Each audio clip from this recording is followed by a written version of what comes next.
Yes student, draw किया या diagram first assignment का? कर रहे हैं। कर रहे हो क्या? चलो करो, बताओ। यदि एक भी हो जाए तो कोई एक, और दूसरा स्टूडेंट कोई दूसरा कर लो, तो डिस्प्ले कर देना।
फर्स्ट क्वेश्चन भेजा है आंसर्स का।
हर्ष,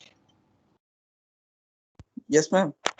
आपने जो स्क्रीन शेयर की है उसके अंदर मैंने रिलेशनशिप भी बताया था आपको, लेक्चरर्स और कोर्सेज, ये दो रिलेशनशिप भी तो है इसमें।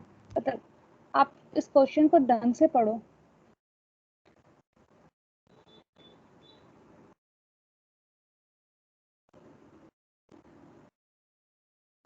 कोर्सेज और लेक्चरर्स के बीच में रिलेशनशिप है। मैम तो वो भी Courses बनाया मैम, कोर्स और लेक्चर के बीच ऐसा नाम नहीं क्या समझ में आता रिलेशन तो है फिर? हैच कर दिया। तो कोई अगर रिलेशनशिप नहीं नाम आता तो आप कहीं थी हैच कर दो। हैश नहीं, हैज, HAS, हैज। हैश का तो कोई मतलब ही नहीं होता बेटा, हैज होता है HAS, हैज या हैव। ठीक है। मेरे को लगता है तो इसमें कौन सा हो सकता है लेक्चर और कोर्स में रिलेशनशिप? बताओ क्या हो सकता है? कोर्स और लेक्चर्स, इसके बीच में क्या रिलेशन हो सकता है बताओ।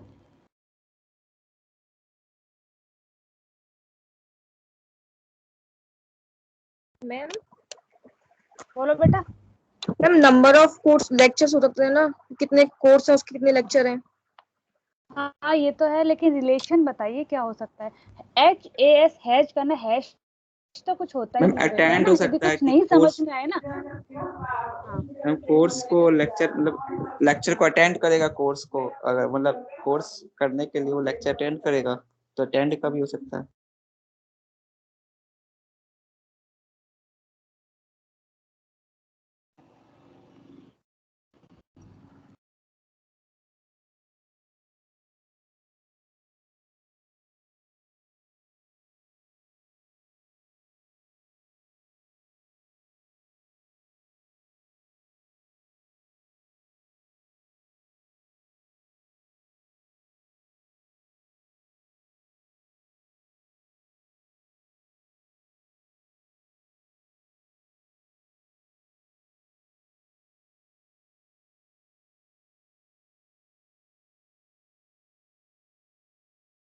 और क्या हो सकता है और?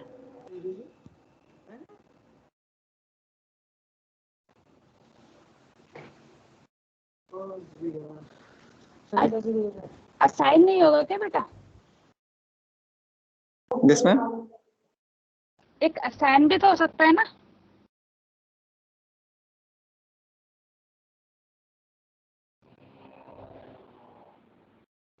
कोर्सेज असाइन लेक्चर, मतलब आपने असाइन कर दिया हमें, मतलब उन कोर्सेज के लेक्चर क्या कर दिए हम लोगों ने, असाइन कर दिए या स्टूडेंट ने असाइन कर लिए। अटेंडिंग भी हो सकता है, सही है।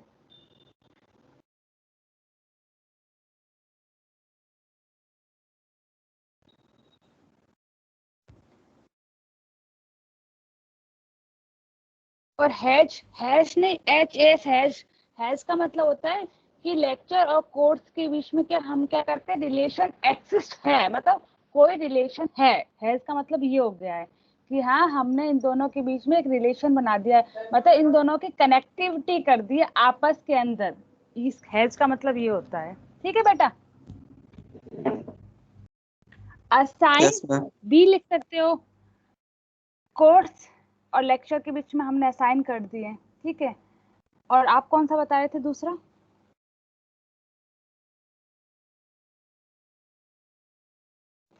Hello ma'am. हाँ बोलो बेटा। मैम सॉरी मैं अभी ज्वाइन किया, करना क्या मैम इसमें? बेटा एक्चुअली असाइनमेंट दे रखा है, ठीक है, क्वेश्चंस हैं, उनको परफॉर्म करके बताओ कि क्या ER डायग्राम बनेगा उसका। ठीक है, ER डायग्राम बनाना है। Okay ma'am. आप लोग इतना टाइम लगाओगे तो फिर कैसे चलेगा, मतलब एक क्वेश्चन को बनाने, मतलब 2 असाइनमेंट को परफॉर्म करने के लिए 20-20 मिनट पे लगा रहे हो आप लोग, ऐसे थोड़ी होता है बेटा। किसी और स्टूडेंट ने किया? ठीक है, हैश कुछ नहीं होता है, HAS हैज होता है। आप पता चल गया ना कि क्या मिस्टेक होती है। Yes ma'am. ठीक है। और दूसरी चीज अटेंड, स्टूडेंट अटेंड लेक्चर, ठीक है। और तो सारे रिलेशन सही बनाए बेटा, है ना। और लेक्चर के अंदर आपने ना एक, आप प्राइमरी की हमेशा आइडेंटिफाई करते, जब भी हम कोई भी एंटिटी लेते हैं ना बेटा, तब उसके अंदर एक प्राइमरी की तो होनी ही चाहिए। ठीक है। तो आप और कीज ना लो, मतलब और एट्रीब्यूट यूज ना करो, बट एक प्राइमरी की जरूर आप उसके अंदर असाइन कर देना। जैसे लेक्चर्स प्राइमरी के की तो अंदर मैम आपको रोल नंबर ही हो गया। अच्छा। हाँ बस रोल नंबर ID हो गया, रोल नंबर हो गया, तो वो प्राइमरी की आप असाइन कर देना। मतलब 1 या 2 की तो आप हमेशा आइडेंटिफाई करना है क्वेश्चंस में, मतलब कि लिखा हुआ तब भी या नहीं हो तब भी। लिखा होगा तो आपको उसके अकॉर्डिंग उसमें असाइन करनी है, वो करनी है। यदि क्वेश्चंस में लिखा होगा ये, यदि कोई एंटिटी उसमें नहीं लिखा भी हो ना, तब भी आपको एक प्राइमरी की, मतलब एक की आपको असाइन करनी है, वो की आपकी होगी प्राइमरी की, एज ए प्राइमरी की असाइन करनी है आपको उस एंटिटी की। ठीक है, हम लेक्चर में कौन कौन सी एंटिटी डाल सकते हैं हम लोग, अगर डालनी हो तो? कोई भी एंटिटी एंटिटी एंटिटी तो बेटा आइडेंटिफाई कर रखी है ना इसके अंदर की, हमें सिर्फ 3 ही एंटिटी लेनी है, स्टूडेंट, कोर्स हाँ, और मैं बस वो वाला। 3 दिया लेक्चर के लिए, हाँ और तो उसके 3 लिए ही नहीं दी थी, कोर्स के लिए नहीं दी थी, तो मैंने हाँ कोर्स तो के लिए तो अपनी तरफ से कर दिया। इसमें एट्रीब्यूट आइडेंटिफाई कर सकते हैं ना, कीज मतलब एट्रीब्यूट्स आइडेंटिफाई कर सकते हाँ, हैं ना हम। एटीट्यूड। जैसे हाँ, लेक्चरर है, आपने एक ही एंटिटी है, इसमें कोई एट्रीब्यूट आइडेंटिफाई नहीं किया ना बेटा। नो मैम, नहीं किया। तो एक आपको एक एट्रीब्यूट आइडेंटिफाई करना है, वो एट्रीब्यूट आपका प्राइमरी की होगा। यदि आपको क्वेश्चंस में असाइन नहीं है तो एट्रीब्यूट है ना, ये कहा मैंने।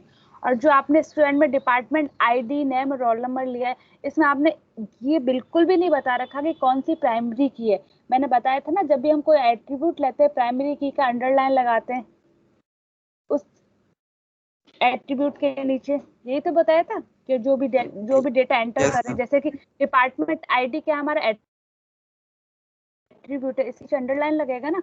अब आप किसे बताओगे प्राइमरी की है, किसे बताओगे मतलब किसे बताओगे कि वो प्राइमरी एट्रीब्यूट है या कंपोजिट एट्रीब्यूट है या मल्टी वैल्यूड है।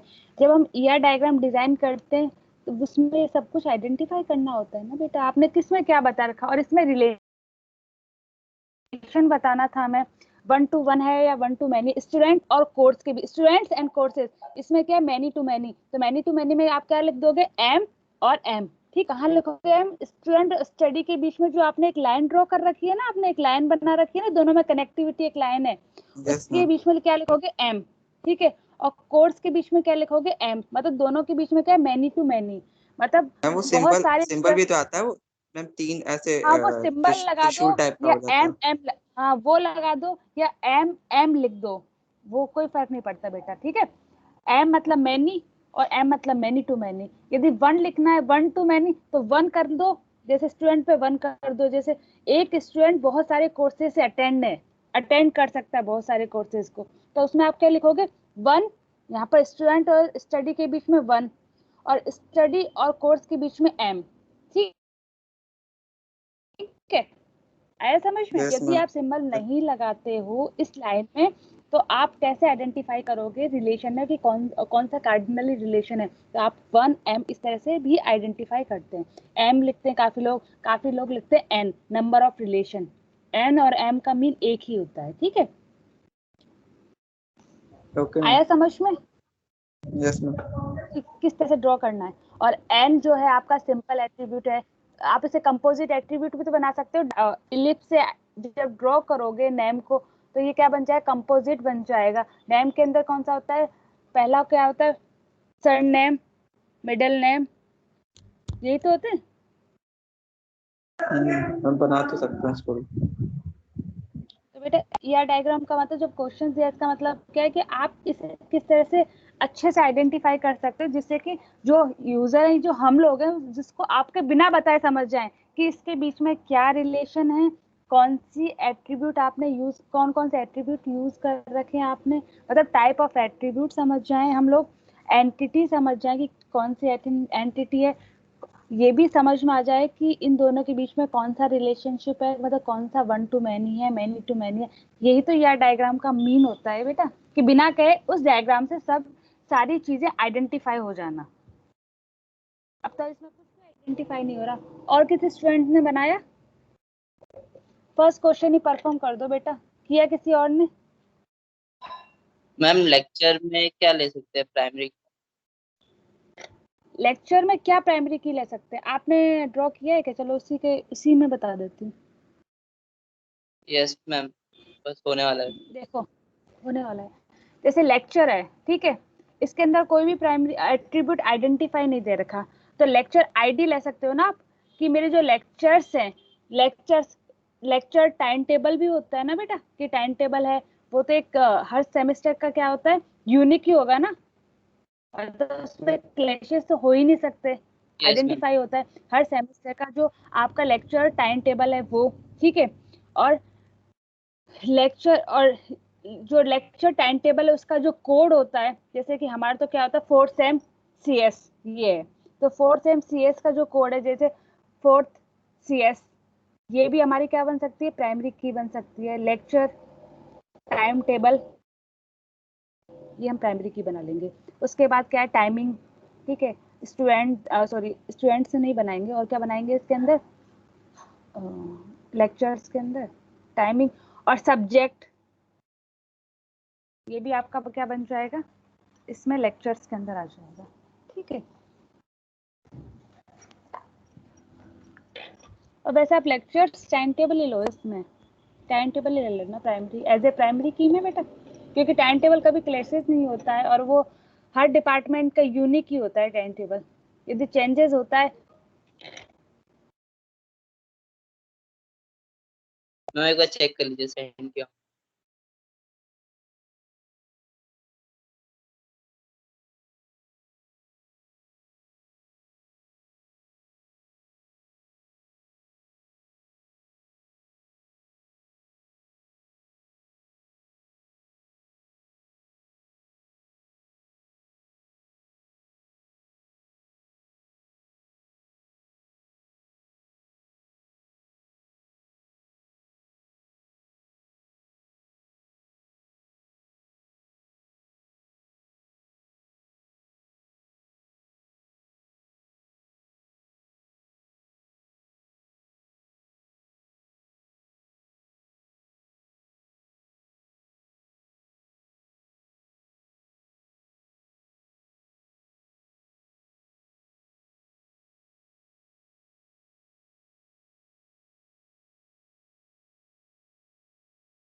पल्ले करने हैं यहाँ पे।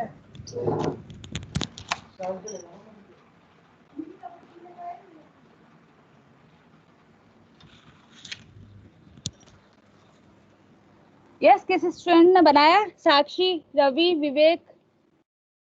यस मैम बनाया। तो बेटा एक बार स्क्रीन डिस्प्ले कर दो जिससे पता चल जाए, और फिर नेक्स्ट टॉपिक करवाते मैम हैं। सेंड किया। सेंड कर दिया बट नहीं आया बेटा।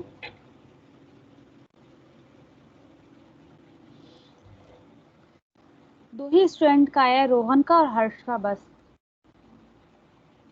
हाँ मैम रोहन ही हूँ।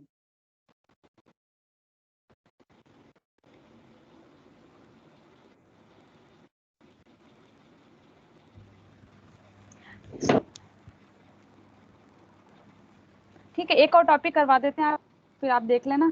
बट आपने ER डायग्राम फिर भी आपको अभी तक नहीं बनाना आया कि किस तरह से बनता है। मैं आपको एक ER डायग्राम दिखा देती हूँ कि ऐसा बनता है, जिससे आपको समझ में आए। वैसे आप नेट पे भी सर्च कर सकते हो।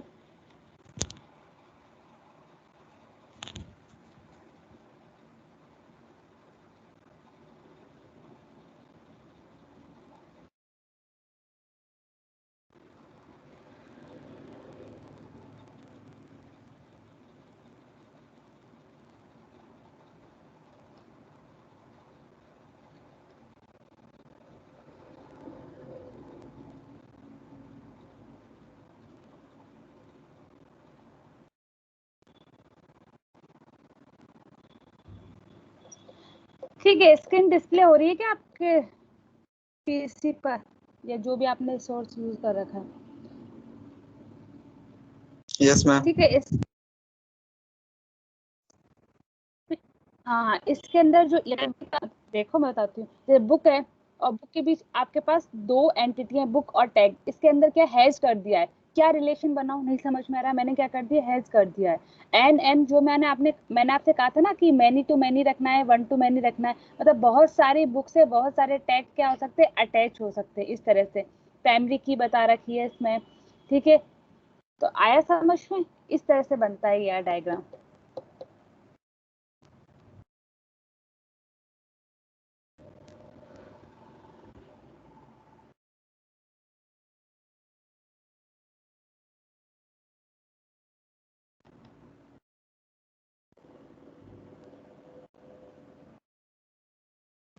बेटा आपने तो कोई भी प्राइमरी की नहीं आइडेंटिफाई की इसमें, चाहे किसी भी एट्रीब्यूट को आइडेंटिफाई करो या नहीं करो प्रतिकृष्णा, बट प्राइमरी की को जरूर आइडेंटिफाई किया करो, उसके नीचे अंडरलाइन लगता है, ठीक है। जो भी आप एट्रीब्यूट यूज करते हो ना,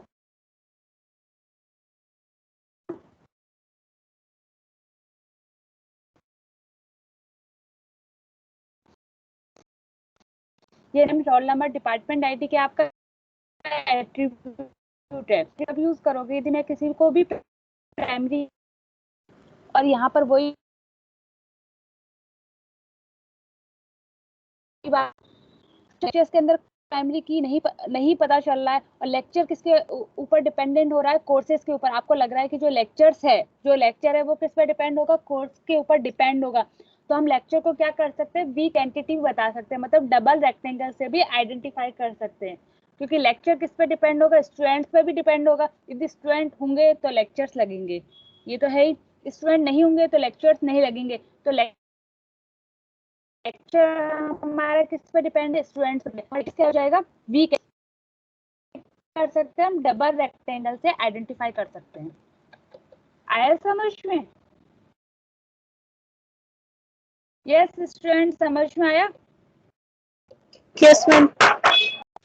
कि हम लेक्चर को वीक एंटिटी भी यूज कर सकते हैं, क्योंकि लेक्चर्स किस पे डिपेंड होते हैं, स्टूडेंट्स पे डिपेंड होते हैं, ये तो पता ही है। यदि आप लोग क्लास अटेंड नहीं करोगे तो हम लेक्चर्स कैसे लेंगे, यही है ना।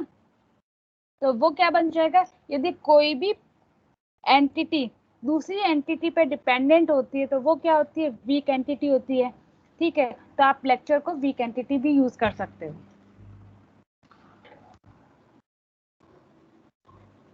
अब बना लोगे आप लोग ये डायग्राम, नेक्स्ट लेक्चर में आप जब भी अटेंड करो तो आप बनाकर देखना, और कुछ भी प्रॉब्लम आए तो आप पूछ लेना, नेक्स्ट टॉपिक करवाते हैं, ठीक है।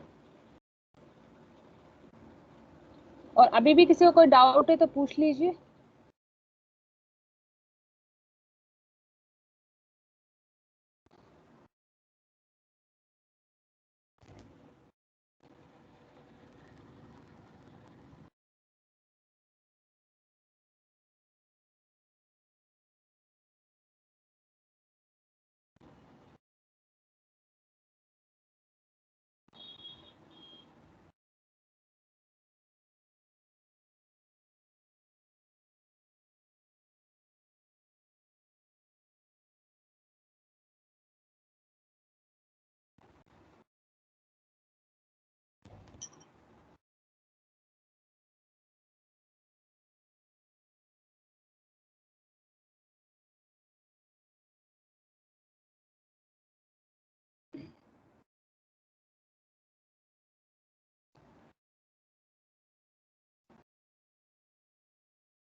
हाँ बेटा, स्क्रीन डिस्प्ले हो रही है क्या?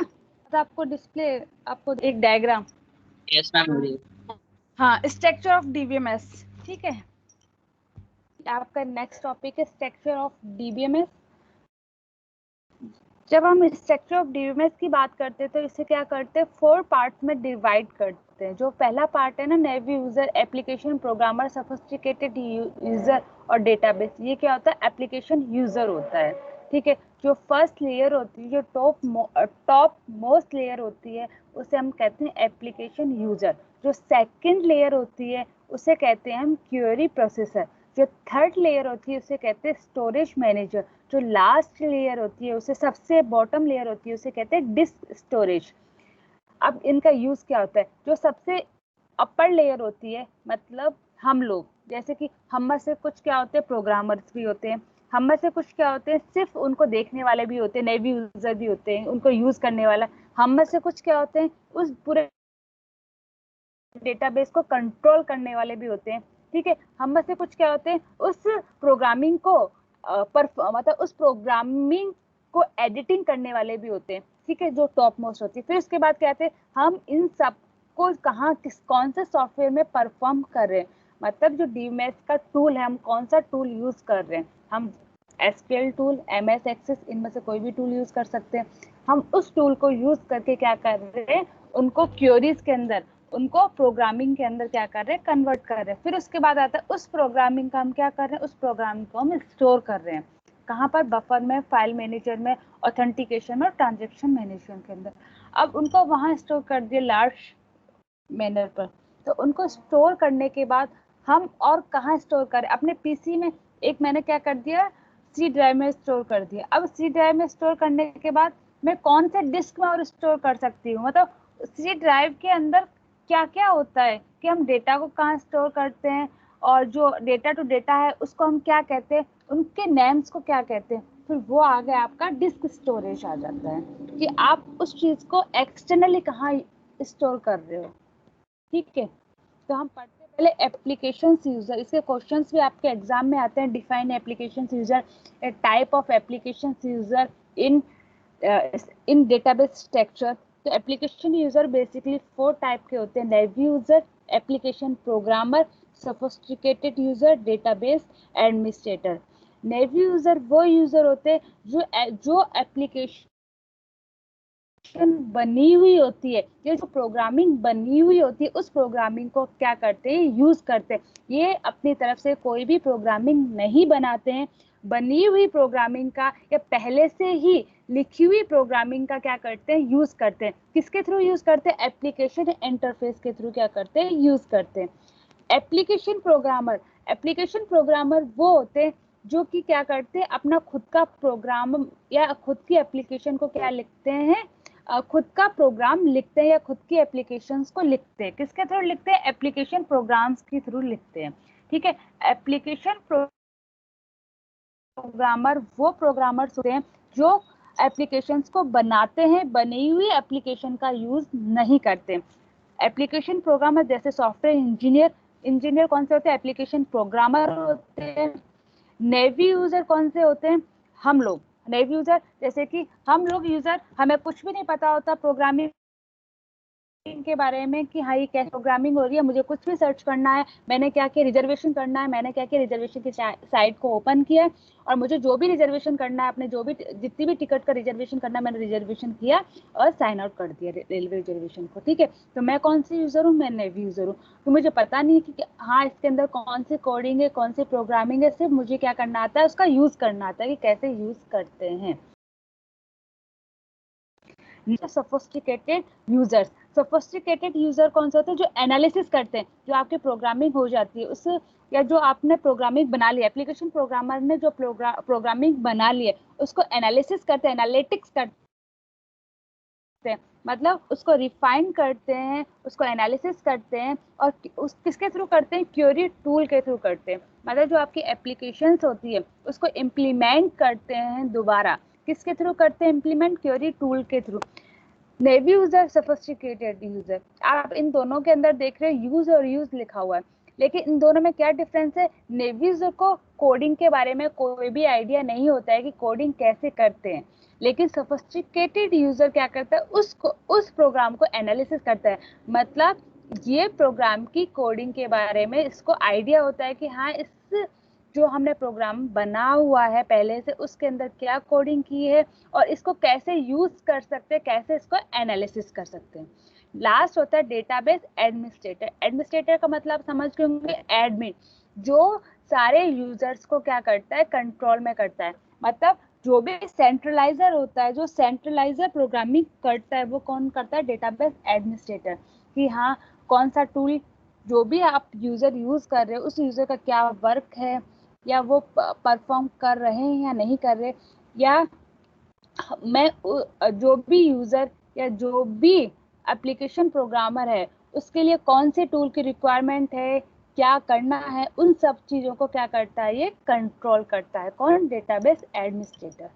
किसके थ्रू कंट्रोल करता है? एडमिनिस्ट्रेटर टूल के थ्रू कंट्रोल करता है। मतलब इसके पास क्या होता है? यूजर आईडी और पासवर्ड होता है इसके पास। जो डेटाबेस एडमिनिस्ट्रेटर क्या करता है? अपना इसका खुद का यूजर आईडी और पासवर्ड होता है, उसके थ्रू क्या करता है? ये अपने पूरे टूल को क्या करता है? कंट्रोल करता है। मतलब सिक्योरिटी जिसके पास होती है वो कौन होता है?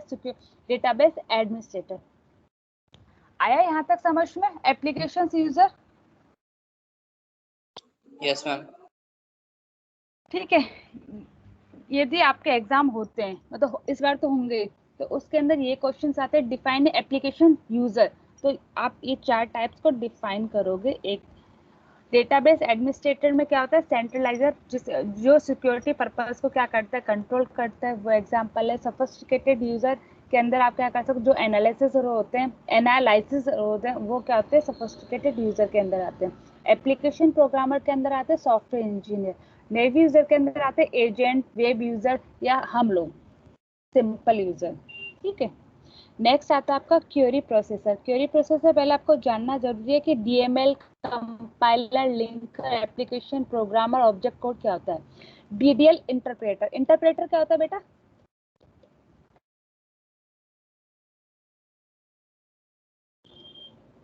ये आपने 12th में पढ़ा होगा ना, इंटरप्रेटर।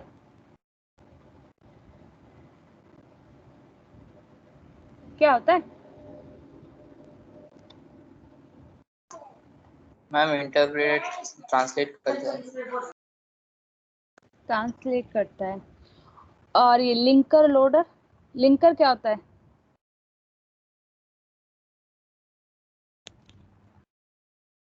कंपाइलर क्या होता है?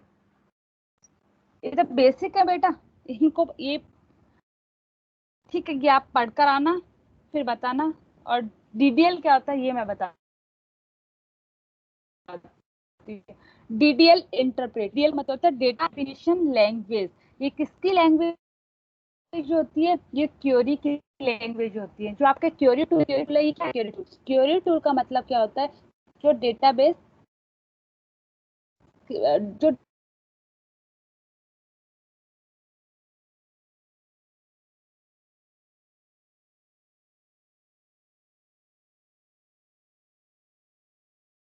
डेटाबेस में, ठीक है, उस प्रॉब्लम को क्या करते हैं? मैम आपकी टेबुलर आवाज फॉर्म अटक रही से। है। अब आ रही है बेटा क्लियर? यस मैम अब आ रही है।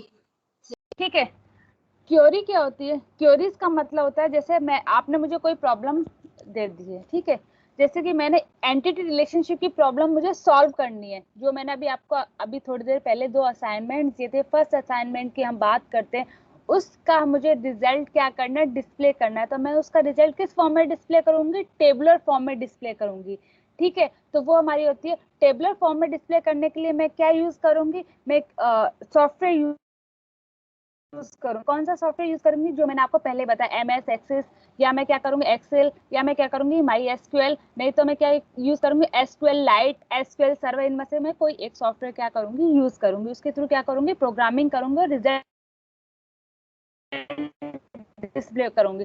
रिजल्ट किसके अंदर डिस्प्ले होगा? रिलेशनल क्या होता है? टेबल फॉर्म में होगा।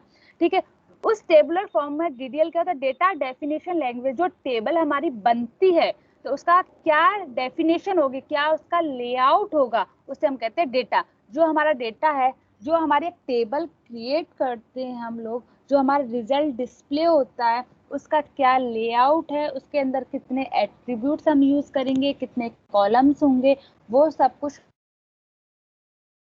हम कहाँ डिसाइड करते हैं? डीडीएल के अंदर। डेटा मैनिपुलेट, ये इसका मीन क्या होता है कि हम जो डेटा यूज कर रहे हैं, जो एट्रीब्यूट यूज कर रहे हैं, एट्रीब्यूट्स की वैल्यूज को यूज कर रहे हैं। जैसे मेरा एट्रीब्यूट है रोल नंबर, ये क्या है, मेरा एट्रीब्यूट है। इसके अंदर जो वैल्यू है, जैसे रोल नंबर क्या है 001 002, ये रोल नंबर्स हैं, ये वैल्यू है।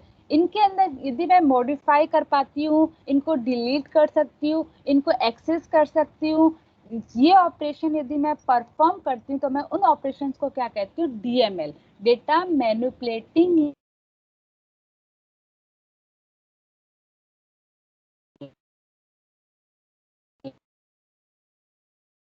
लैंग्वेज। ये दोनों जो मतलब जो आप एसक्यूएल क्वेरी पढ़ते हो ना, उस क्वेरीज के दो पार्ट होते हैं, डीएमएल और डीडीएल। ठीक है, डीएमएल का वही वर्क होता है, DML compile and organization. Compile जो वर्क करता है वो डीएमएल करती है। क्या होता है कंपाइलर?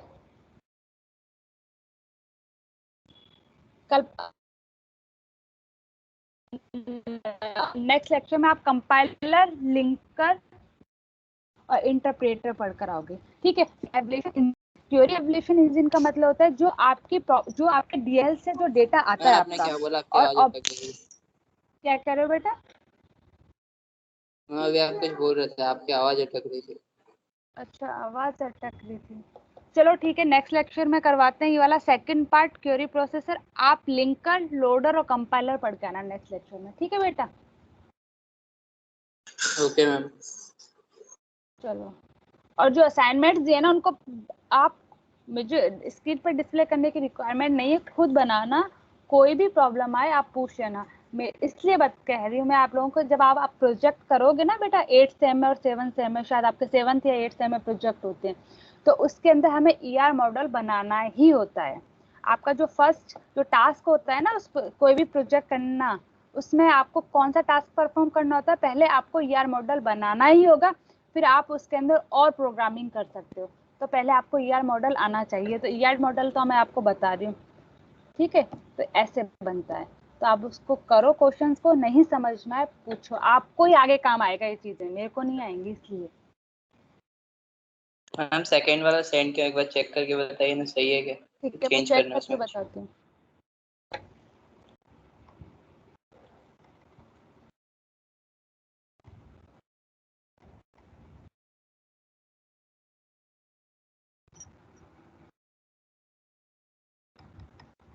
मैं बता, अच्छा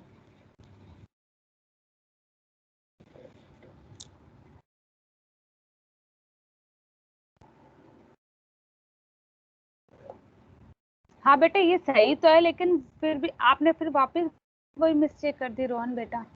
आपने वापस वो नहीं बताना इनके बीच में कितनी रिलेशनशिप है। जैसे वर्क और व्हीकल है, इसमें क्या है, वन एंड मतलब मैनी टू मैनी है, मैनी टू वन, ये रिलेशनशिप भी तो आइडेंटिफाई करते हैं ना बेटा। Yes ma'am.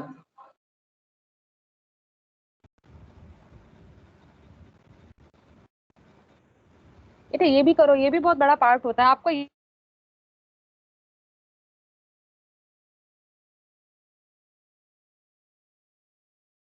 भी बताना होता है कि जो आप पार्ट ऑफ वर्क कर रहे हो, तो ये करते हैं, वन करोगे यदि मैं लिख दोगे।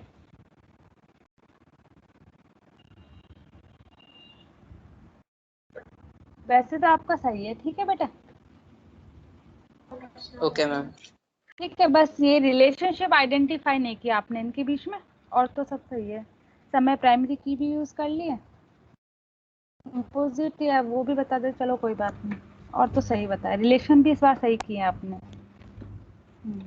बस वही कमी रहेगी आपको, है ना रोहन, कि आपको इसके बीच में रिलेशन बताना है। मतलब रिलेशन जो असाइन किया वो तो सही है, लेकिन रिलेशन क्या है, कार्डिनल रिलेशन कौन सा है वो आपने नहीं बताया। जैसे वर्क और व्हीकल के बीच में क्या है वो नहीं बताया। जैसे वर्क से और रिलेशन जॉब के बीच में बताओगे कौन सा रिलेशन है, वर्क से व्हीकल के बीच में वर्क कौन सा रिलेशन रखता है, वन रखता है, व्हीकल कौन सा वन रखता है। तो इन दोनों के बीच में क्या होगा, 1 to 1 रिलेशन होगा। तो आप वर्क से हैश के बीच में वन लिखोगे, सॉरी जॉब के बीच में वन लिखोगे, जॉब से व्हीकल के बीच में वन लिखोगे। ठीक है, समझ में आ रहा है ना मैं क्या कहना चाहती हूँ रोहन?